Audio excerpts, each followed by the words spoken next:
Les invito a que invoquemos la presencia personal del Espíritu Santo. Es su persona. Dios es persona, el Padre es persona, Jesús es persona, y el Espíritu también es una presencia personal que cuando le invocamos con la frescura y la novedad de cada día, Él se hace presente en medio de nosotros y nos va guiando en la comprensión del misterio de la palabra revelada. Y como Él fue el que inspiró a los autores sagrados a poner por escrito lo que ya era una vivencia de fe en la comunidad, pues le pedimos que Él nos ilumine, que Él nos guíe, que Él ejerza esta función de docente de la escritura, de docente de la revelación, y que unidos con todos los cristianos en cualquier lugar del mundo nos sintamos iglesia, esta iglesia una, esta iglesia que busca la unidad, como nos está pidiendo el Papa León XIV. Bien, con la certeza de que la presencia personal del Espíritu Santo nos acompaña siempre, y más cuando lo invocamos, vamos a acercarnos al texto bíblico evangélico de este sexto domingo de Pascua. Un texto también tomado del Evangelio de Juan, ahora del capítulo 14. Capítulo 14, los versículos 23 al 29. 23 al 29, que ya van a versar, porque poco a poco nos vamos acercando a Pentecostés, al cierre litúrgico de la cincuentena pascual. Recordemos que Pentecostés no es más importante que la vigilia pascual. Pentecostés es el cierre del tiempo pascual. Bueno, escuchemos este texto y dejemos que la palabra vaya abriendo espacio en nuestro corazón, en nuestra mente, en todo nuestro ser, en nuestra vida y en la vida de la comunidad. Bien, ante una pregunta de Judas a Jesús, Jesús le contestó: si alguien me ama, obedecerá mis palabras, y el Padre lo amará, y vendremos a él y pondremos nuestra morada en él. El que no me ama, no obedece mis palabras. La palabra que oyeron no es mía, sino del Padre que me envió. Estas cosas se las digo mientras permanezco con ustedes. Pero el Consolador, el Espíritu Santo, a quien el Padre enviará en mi nombre, les enseñará todo y les recordará todo lo que yo les he dicho.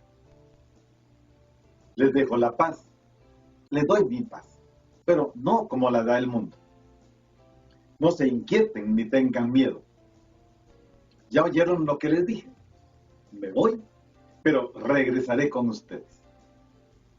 Si me amaran, se alegrarían de que vuelva al Padre, porque el Padre es más grande que yo.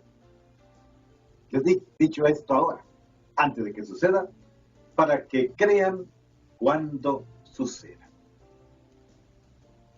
Este es el texto bíblico para la liturgia del sexto domingo de Pascua. Y ven que está centrada ya el prescripto del texto en los libros litúrgicos, nos orienta a centrar la atención en el Espíritu Santo.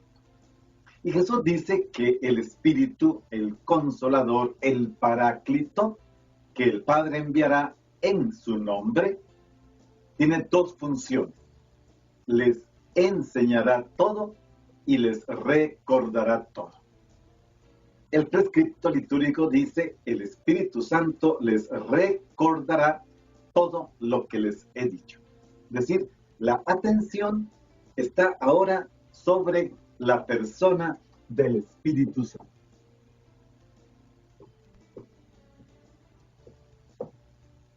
La persona del Espíritu Santo. En esta doble tarea docente. Es una forma de enseñar. Dice, les enseñará todo y les recordará todo.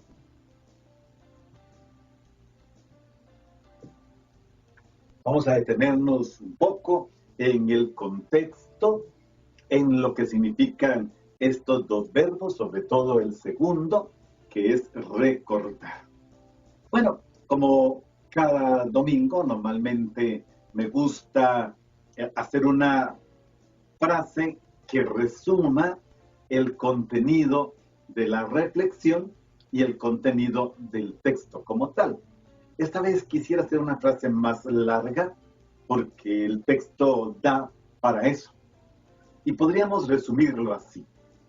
El Espíritu Santo habita en la comunidad, aunque podemos decir en ti, en mí, en nosotros, pero vamos a resumirlo todo con la palabra comunidad, o iglesia podría ser.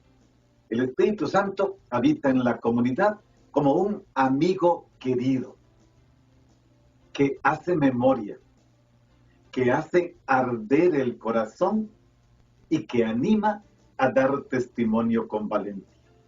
Y sí, quise escoger esta imagen de amigo querido.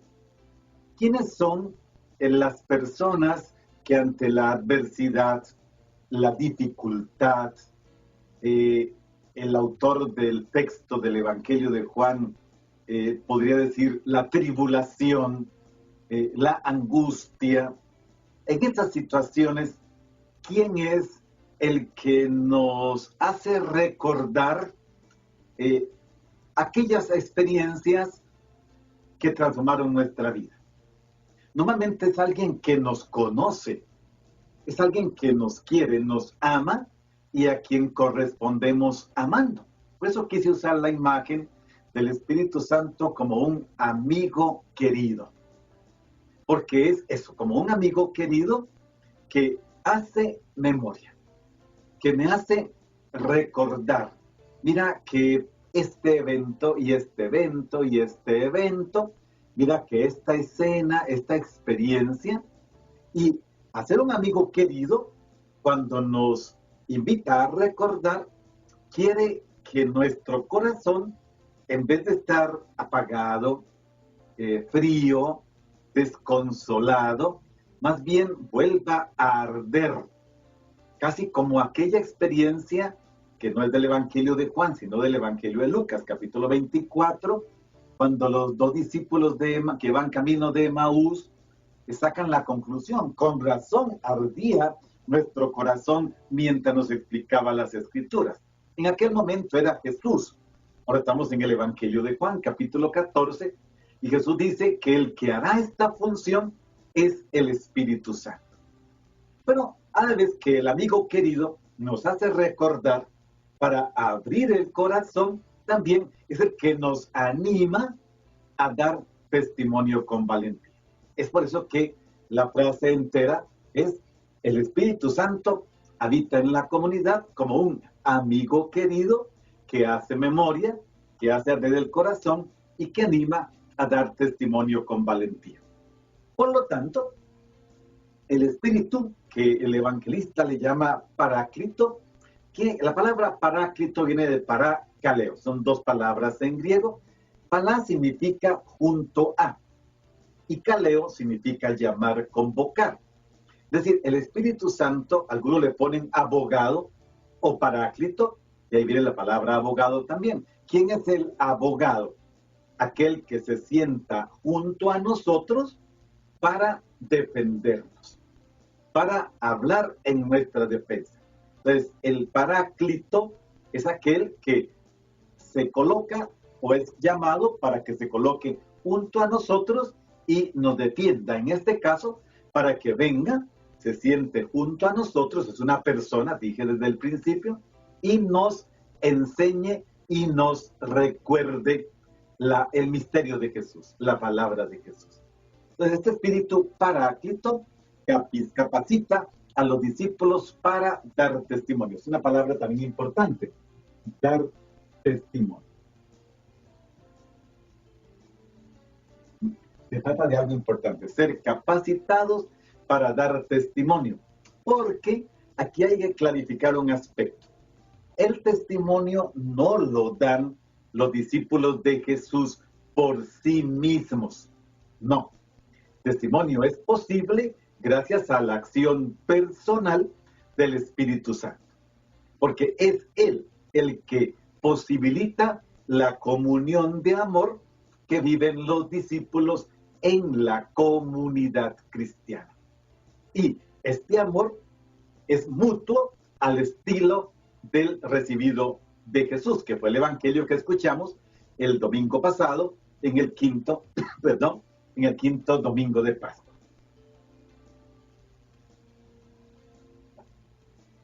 Aquí interviene entonces el Espíritu Santo, ya que en el horizonte que Jesús ofrece a sus discípulos se mira algo grandioso.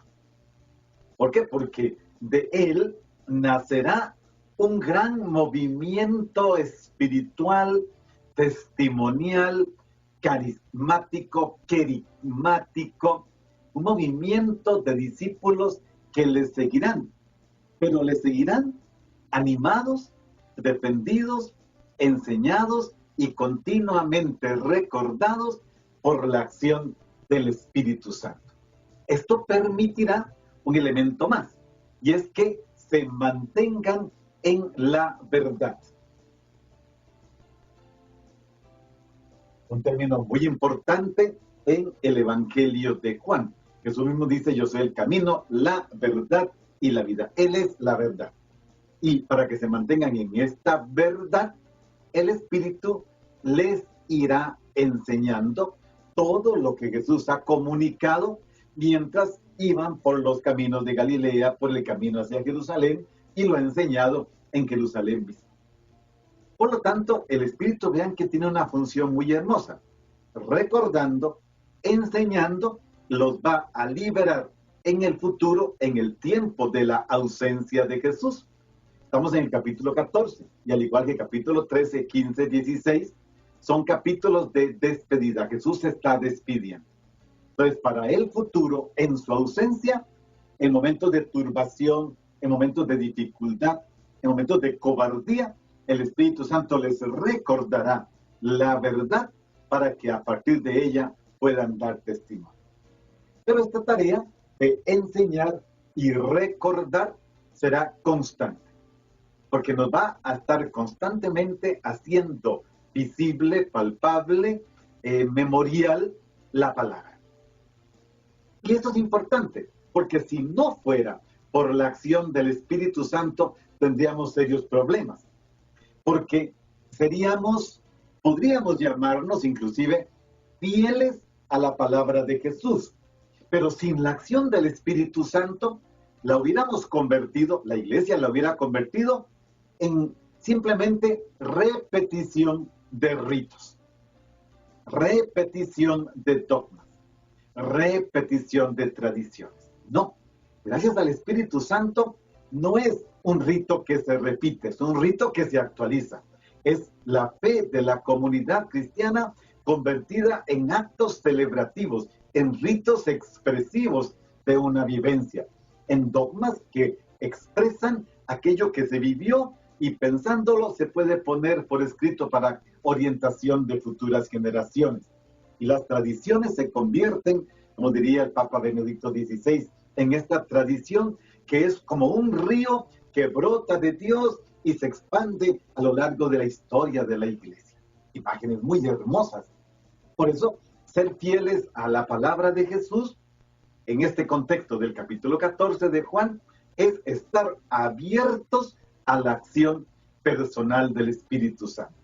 Y esta acción personal, dado que es vida, es vivencia, genera que la vida se renueve, que la alegría sea siempre una novedad, que la misericordia sea un acto constante de vivencia de lo que es el misterio de Dios en la vida de los que nos llamamos discípulos suyos. Y esto nos dará, pedimos, fuerza, valor para testimoniar con audacia, con novedad, con criterios siempre nuevos, inspirados por el mismo Espíritu, el misterio de la entrega de Jesús y las consecuencias que esto tiene para nuestra comunidad y para el mundo entero. Ya se nos dijo en el Evangelio de la semana pasada, ser fieles en el amor es amar como Jesús nos amó. Y es amar con libertad, con total libertad. Él me amó y se entregó por mí. No se cansará de decir Pablo, y luego lo pone en la segunda carta a los Corintios. Teniendo claro que lo único sagrado es la centralidad de la experiencia humana que constantemente orientados, enseñados, recordados por el Espíritu Santo, podemos construir esta comunidad de los hijos amados del Padre, de los hermanos todos en Cristo, abiertos a un cántico de las criaturas que alaban y bendicen a Dios. O sea que es una promesa que Jesús hace. No vamos a fijarnos en las diversas promesas que Jesús hace del Espíritu Santo en el Evangelio de Juan, porque hoy tenemos esta. La promesa de un paráclito, de un consolador, como dijimos, de este defensor, de este que se sienta a nuestro lado para recordarnos y recordándonos abrir nuevas perspectivas. Esto es importante también.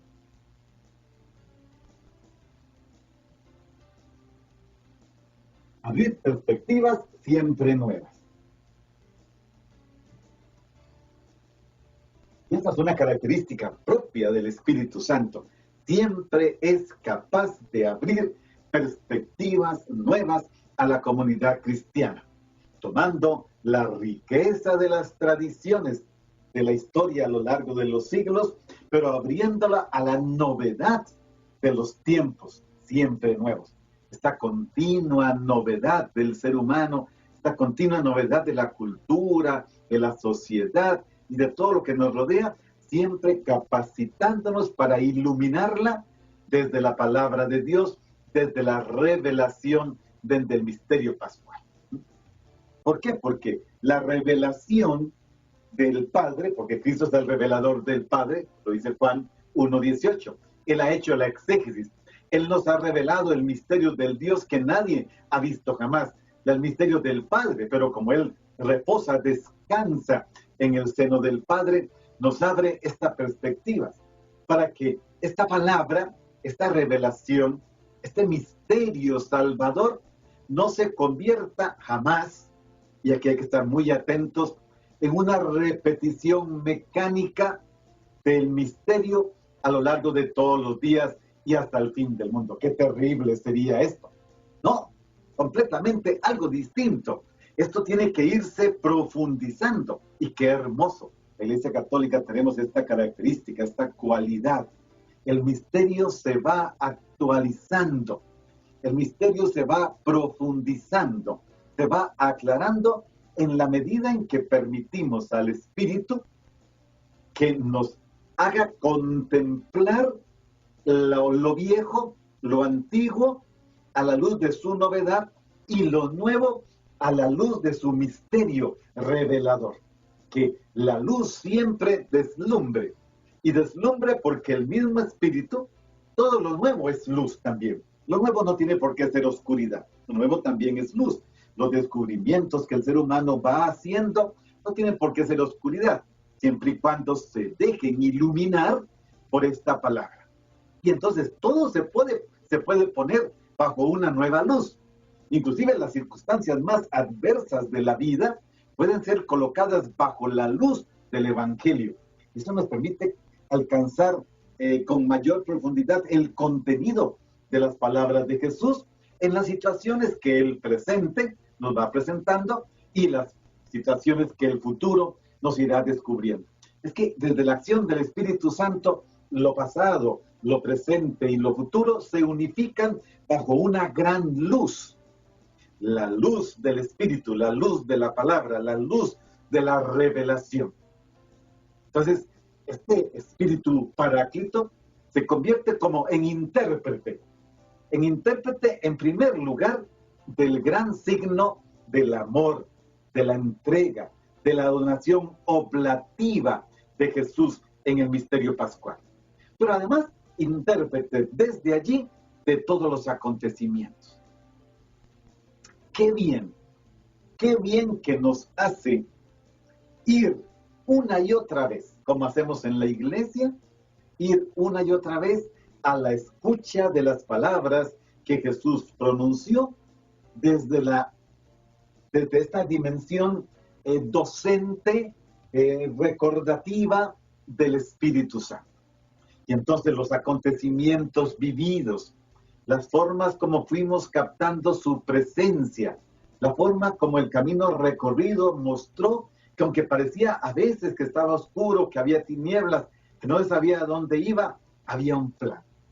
El camino conduce siempre hacia una meta final. Recordemos que el camino nunca va a desembocar en una tumba para siempre, en una muerte para siempre. Ni la tumba, ni la muerte, ni el pecado tendrán la última palabra. Siempre será la luz del resucitado. Y esto nos permite hacer la experiencia como comunidad, pero también como persona individual, porque la fe también tiene que ser algo que yo me apropio y luego vivo en la comunidad que se la apropia. Entonces nos permite sentirnos habitados profundamente por esta acción de Jesús, por esta acción del Espíritu Santo. Por eso es importante en este momento en que Jesús nos dice, el Espíritu Santo les recordará, les enseñará una palabra clave. Pero no quisiera que sea una palabra, una actitud, un comportamiento adecuado es hacer silencio. ¿Sí? Hacer silencio porque el Espíritu Paráclito requiere silencio. Ya lo comparamos con la imagen de un defensor, de un abogado. ¿Qué pasa en un juicio? ¿Qué es lo que el juez reclama golpeando sobre su base? Silencio en la sala. Silencio, por favor. Para que el abogado defensor o acusador, porque hay de los dos, pero el defensor siempre de cada parte, pueda exponer su argumento. Y si alguien interrumpe, pide nuevamente el silencio. Si queremos dejar que el Espíritu nos enseñe, que el Espíritu nos recuerde, que el Espíritu nos capacite para esto, tenemos que aprender también a hacer silencio. Y en el silencio, el Espíritu Santo permite descubrir qué es lo que Dios quiere. Esa experiencia tan bonita que Lucas nos narra en el capítulo 15 del libro de los Hechos. Se reúnen los enviados de la comunidad cristiana de Antioquía con los de la comunidad cristiana de Jerusalén. ¿Y qué es lo que hacen? Silencio para escuchar lo que el Espíritu quiere decir a la asamblea allí reunida.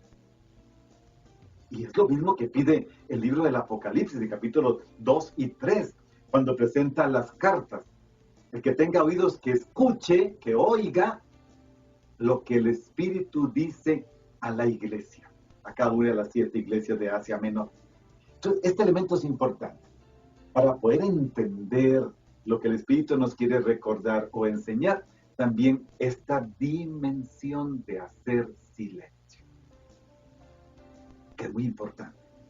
La liturgia lo prescribe detrás de cada acto.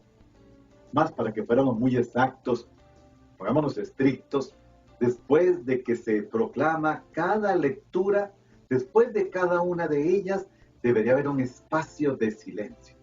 Terminada la homilía, hay otro espacio de silencio. Y hay otros espacios de silencio. Me limito ahorita, en este momento, a los espacios de la liturgia de la palabra. Porque es el silencio que permita que esta palabra sea acogida con el corazón, acogida en la vida. Bueno, Jesús no daba un testimonio individual, ¿sí? Sino que el testimonio de él estaba o era en conjunto con el testimonio del Padre. Entonces el testimonio de los discípulos, que aunque es personal, no es un testimonio individual. Cada uno tendrá que dar testimonio de su fe en los ámbitos en los que se desenvuelve. Pero el testimonio para el Evangelio de Juan no es del discípulo solo, no. Tiene que estar siempre acompañado por el Paráclito, acompañado por el Espíritu Santo.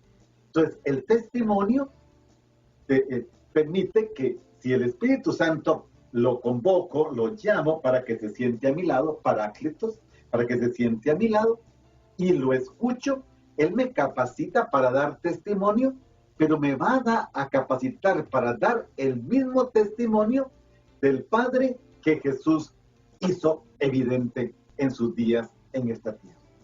Pues nunca el testimonio es solo. Por eso cuando vamos de misión, cuando se nos encomienda una tarea en particular, lo primero que hacemos es invocar la presencia personal del Espíritu y pedirle: ven, Espíritu, camina con nosotros, para que mi testimonio o el testimonio de los enviados sea el testimonio del Padre y del Hijo, desde la acción transformadora del Espíritu Santo. Vea que lo que Jesús le está prometiendo a los discípulos y a la iglesia es la certeza de que el testimonio no depende de ellos, depende de la acción del Espíritu Santo. Jesús, recordemos, se está despidiendo. Esta es parte del discurso de despedida. Y la atmósfera es de despedida. Pero de repente, en medio de esa, que ellos están preocupados y angustiados, tristes porque Él se va, se hace un ambiente especial. Jesús detiene aquel ambiente de tristeza porque se va, permite las preguntas de los discípulos y con sus respuestas crea un espacio de intimidad con los suyos. Y hay que imaginarse que todos hicieron silencio. Y ya vimos en el Evangelio del domingo pasado que les entrega un testamento, un mandamiento: ámense unos a otros como yo los he enviado, como el Padre me ha enviado. Y en este momento, eso fue en el capítulo 13, ahora estamos en el capítulo 14, 23 al 29, y en este momento, cuando sienten los discípulos miedo de quedarse solos, de quedarse sin su maestro, Jesús les dice: no se preocupen, no sentirán mi ausencia, estaré siempre presente con ustedes, y de eso se va a encargar el Espíritu Santo. Él tiene una tarea, una acción docente. Él mostrará que no soy ausente de ustedes, les estará continuamente recordando mi palabra, y cuando recuerden mi palabra, recuerden mis acciones, se darán cuenta que camino con ustedes en la presencia del Espíritu Santo. Él se va, sí, pero no se va ausente, no nos va a dejar ausentes.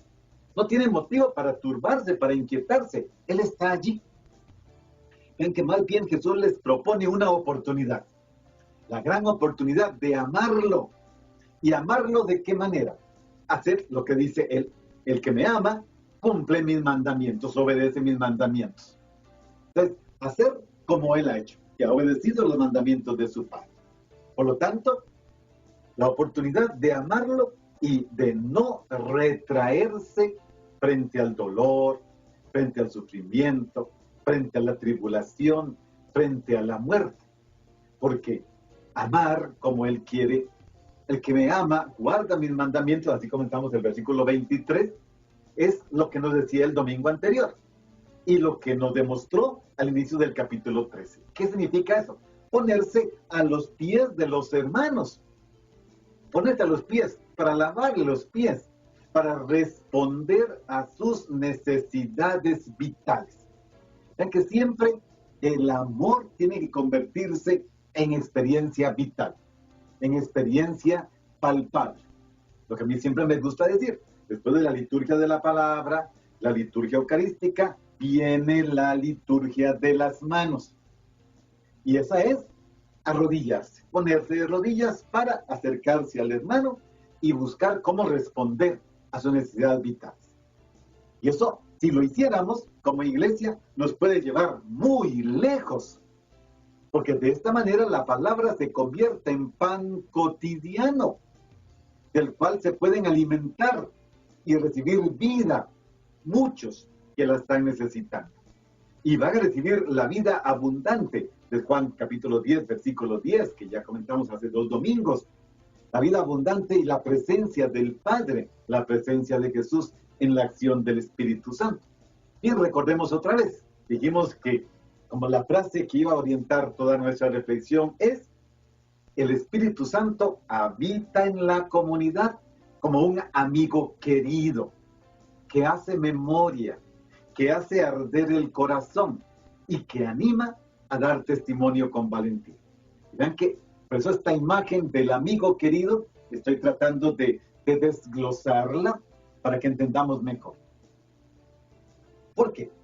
Porque la presencia del Espíritu es una respuesta admirable a la sensación de soledad que en este momento están viviendo los discípulos por la marcha de su amigo y maestro.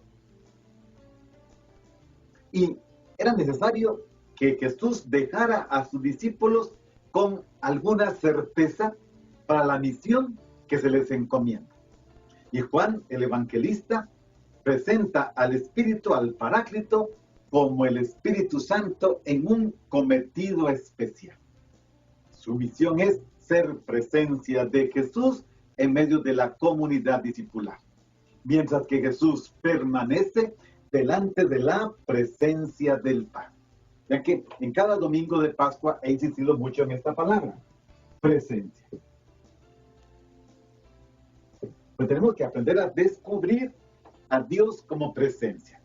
Hoy concretamente, la presencia de Jesús y del Padre en la presencia del Espíritu en la vida de cada uno de los discípulos, en presencia del mundo y de la sociedad, de la cultura y lo que nos toca y nos corresponde vivir. Allí donde nos desenvolvemos. Entonces, el Espíritu Santo, Paráclito, permanece en y con los discípulos y les va a enseñar a mantener una relación cercana, una relación de intimidad. El verbo es conocer, ginosco, que implica una relación de intimidad con Jesús. Y ya sabemos que en el Evangelio de Juan, una relación de intimidad con Jesús es una relación de intimidad con el Padre. Y esta intimidad es una profundización en el misterio, en la verdad del Padre revelada por Jesús, en la que, terminada la vida pública de Jesús y regresando Él al seno del Padre, somos injertados los discípulos suyos. Pero con esto nos está sucediendo algo maravilloso, porque se nos está dando, gracias a la presencia personal del Espíritu, una participación en la vida de Dios. Una participación en la vida de Dios. Es un elemento importante. Gracias a la acción del Espíritu Santo, la vida del creyente, nuestra vida comunitaria, la vida de la iglesia, cuando se vive de verdad como vida de iglesia, es siempre participación en la vida trinitaria. Porque todo en la iglesia, todo sin excepción, es trinitario.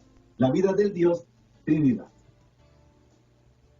En esa vida somos insertados. Y poco a poco también la liturgia nos va llevando.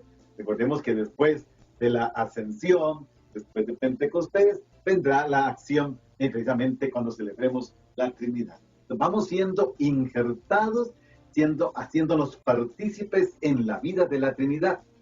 Y esto tiene que generar algo muy importante, porque la vida de la Trinidad tiene como consecuencia para los discípulos de Jesús, por la acción del Espíritu, una vida en comunión. Una vida en comunidad. Esta dimensión de la comunión, de la unidad, de la que nos está insistiendo el Papa León XIV. Nos está diciendo continuamente la unidad. Seamos uno en el uno, en Cristo. Esta unidad es también resultado y tiene como consecuencia, porque es origen y fin, el amor. El amor de cada una de las tres personas de la Trinidad. Por eso es que la acción del Espíritu Santo va a generar en nosotros, por esta acción docente, una interiorización de la palabra.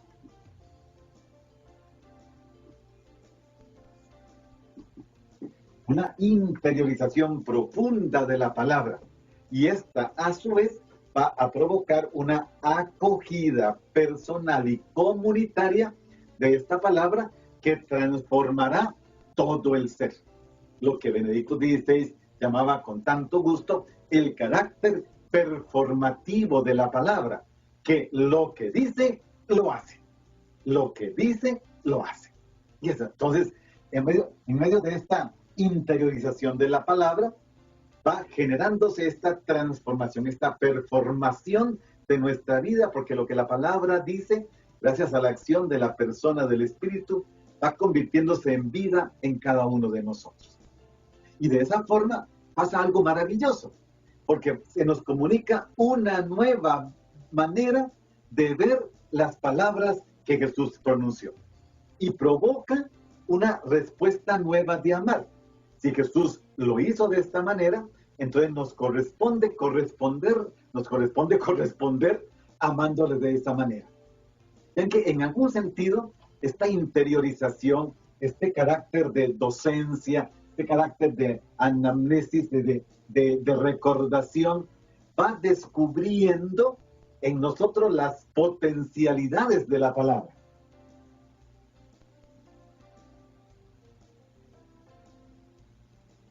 Las potencialidades de la palabra. Eso es una maravilla, porque esta palabra que se va sembrando en el corazón del creyente, si le permitimos que desarrolle todas sus potencialidades, la palabra es dinamis. Dinamis significa dinamismo creativo, dinamismo generador de vida.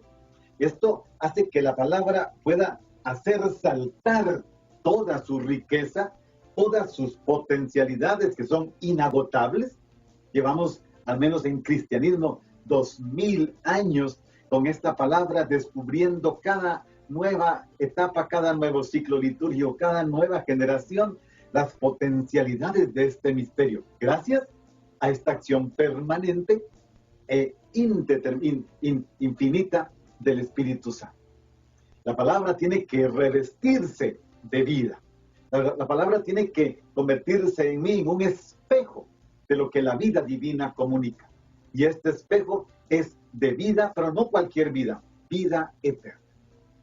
Entonces, en relación al camino que se va iniciando poco a poco, que gira en torno a la celebración de Pentecostés, podríamos decir que el verdadero, auténtico maestro de la iglesia es el Espíritu Santo. Por esta capacidad, esta acción docente que él va a realizar. Y es el guía y maestro de la iglesia, ahora que Jesús goza en la eternidad del Padre. Y él nos permite comprender de forma total, profundizar, asimilar, hacer propio, apropiarnos el mensaje de Jesús.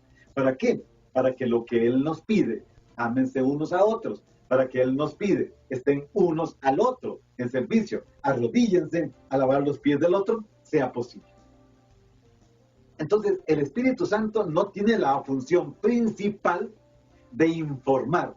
No, Jesús no dice que es para informar, es para enseñar y recordar. Es una presencia continua de Jesús, de carácter prioritario en la comunidad, presente y futura, para que los discípulos puedan descubrir cómo la vida de comunidad se alimenta de esta palabra inagotable, de esta fuente inagotable de generación en generación, desde una experiencia de intimidad en el Padre. Esto nos revela su vida íntima con el Padre y nos trae esta plena revelación de Dios Padre, y con ella nos ofrece también la plena realización del misterio de la salvación, ¿no? A los que nos podemos considerar o estamos haciendo todo lo posible para ser seguidores de Jesús. Vean qué bonito, porque Jesús y el Espíritu Santo no nos van a enseñar en la perspectiva del Evangelio de Juan acerca de una ley. No. Nos va a hablar de una experiencia íntima de Dios y con Dios. O sea, conocer cuál es la esencia propia de donde brota el envío de Jesús a sus discípulos y de cada uno de los discípulos. De una forma que no conozca límites, como no ha conocido límites en el pasado. Por eso recordemos una vez más la frase que nos está guiando. El Espíritu Santo habita en la comunidad como un amigo querido, que hace memoria, que hace arder el corazón y que anima a dar testimonio con valentía. Esto exige que si es un amigo querido, ¿qué tenemos que hacer delante de un amigo querido? Si yo tengo un amigo querido, y tengo una dificultad, ¿qué tengo que hacer? Llamarlo. ¿Qué tengo que hacer? Acercarme. Es necesario acercarse. Aquí sería necesario acercarse a Dios por mediación del Espíritu Santo, que nos va a dar una fuente inagotable, como aquella fuente inagotable que el mismo Evangelio de Juan, en el capítulo 4, le ofrecía en labios de Jesús a la mujer de Samaria que venía a llevar agua. De ti misma brotará una fuente que tiene borbotones de agua hasta la vida eterna. Entonces nos acercamos por el Espíritu Santo al misterio de Dios y en esta fuente inagotable calmamos nuestra sed. En esta fuente inagotable que es la misma vida de Jesús. Para llegar a un conocimiento de intimidad. Soy yo el que habla contigo, le dice Jesús a la samaritana. Soy yo, Tomás, soy yo. Yo soy el que está en el Padre y el Padre en mí. Para eso es necesario creer en Jesús, creer en la acción del Espíritu Santo, creer que ese es el origen del seguimiento de Cristo. Entonces, el Espíritu Santo, ¿qué viene? Viene, en primer lugar, a estar a nuestro lado, para Cale origen, estar a nuestro lado. Pero viene también para hablar, dijimos, hacer silencio. Viene también para enseñar. Entonces tenemos que tener cuidado de cómo Él nos enseña. Pero también nos viene a acompañar, una vez que nos enseña y nos recuerda, nos acompaña en la tarea de dar testimonio en el mundo de lo que es la espiritualidad cristiana. Y esto es importante, porque se trata de la acción de Dios en medio de nosotros. Y tenemos que mostrarla, testimoniarla con seguridad, con firmeza. El Espíritu está de nuestro lado. El Espíritu es una persona que está a mi lado, que está guiándome y que guía a la iglesia. Vean que la acción docente del Espíritu, del Paráclito, es llevar a los discípulos y a la iglesia como tal al núcleo central de la enseñanza de Jesús.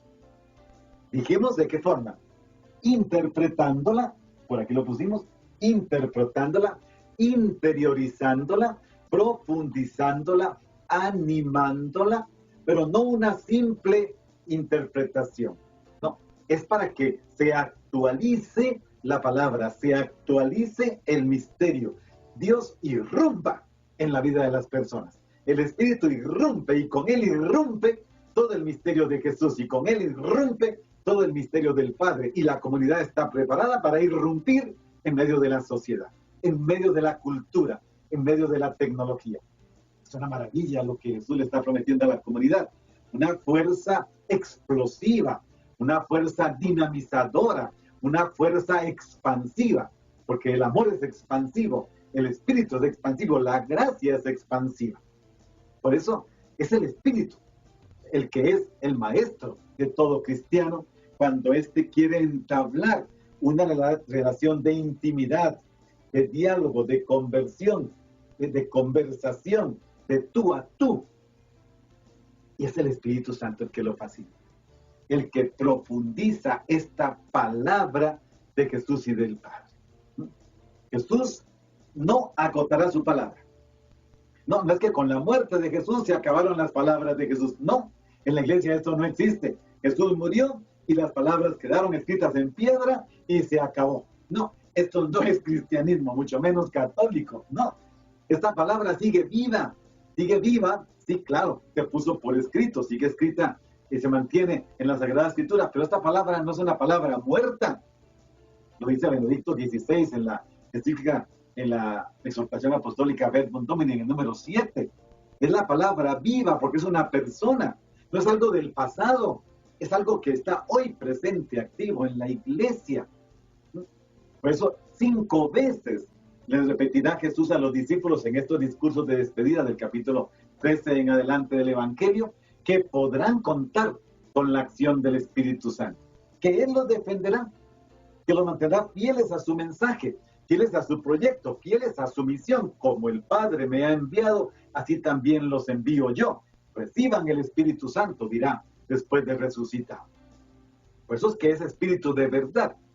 Jesús permanece con sus discípulos, permanece en su comunidad, precisamente enviando como el Padre para enseñar y recordarle a la humanidad lo que el Espíritu Santo enseña y recuerda a la comunidad. Pero para eso pareciera que es urgente.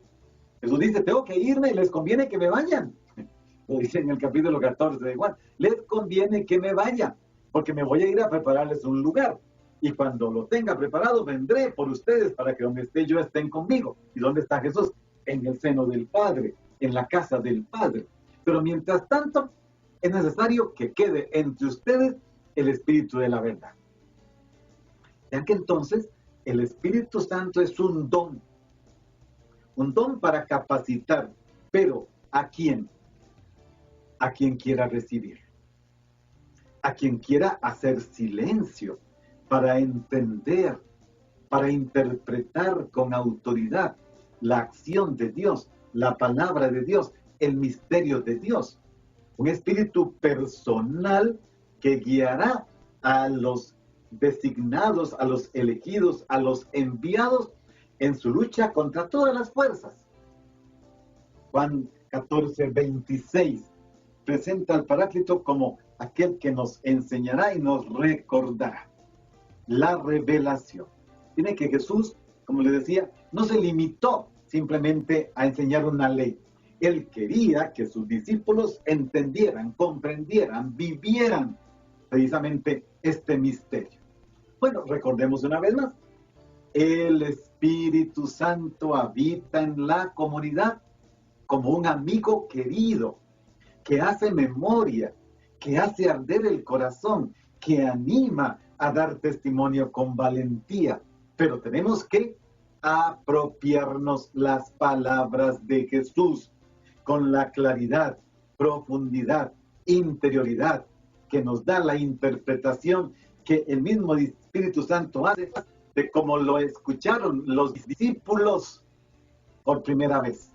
Entonces, ¿hay alguien autorizado en la iglesia a interpretar la palabra? Sí, el Espíritu Santo. ¿Hay alguien en la iglesia interpretado a enseñar la palabra? Sí, el Espíritu Santo. ¿Hay alguien que guía a la iglesia en todo este proceso? Sí, el Espíritu Santo.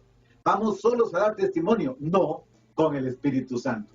¿La iglesia va sola por el mundo anunciando? No, va con el Espíritu Santo. Bien, vamos a darle gracias a Dios por esta palabra. Darle gracias a Dios porque Jesús nos dejó esta promesa, y que ya no es una promesa, es una realidad. En Pentecostés se hizo realidad visible, palpable, para gente de todos los rincones del mundo, así como Lucas lo expresa, de los 4 puntos cardinales. Démosle gracias a Dios porque tenemos una presencia personal que podemos llamar, convocar para que esté a nuestro lado, no solo para que nos interprete la palabra, nos haga recordar y nos enseñe, sino también para que cuando nos levantemos de la escucha y del silencio, vayamos con Él como comunidad a dar testimonio. Entonces nuestras palabras estarán llenas del Espíritu, serán palabras de vida, palabras de sabiduría, destilarán lo que destila el Evangelio de Juan, destilarán vida eterna. A eso estamos llamados. A eso nos está llamando el Papa León XIV, a ser constructores de unidad, de vida, a dar ánimo, a buscar la unidad, a que hagamos de este mundo un mundo verdaderamente de paz, que nos ha pedido tanto desde el día que lo eligieron. Bueno, pues que el Espíritu Santo nos conceda a todos esa realidad. Dejarnos guiar por Él, conducir por Él y vivir en Él para conocer en intimidad el misterio del Padre y del Hijo, su misterio personal, y ser partícipes de la vida de la Trinidad. Y a este Dios Trinidad le pedimos que nos bendiga a todos los que estamos aquí y los que por muchos motivos lo escucharán por otros medios, el Padre, el Hijo, el Espíritu Santo. Amén. Bendiciones.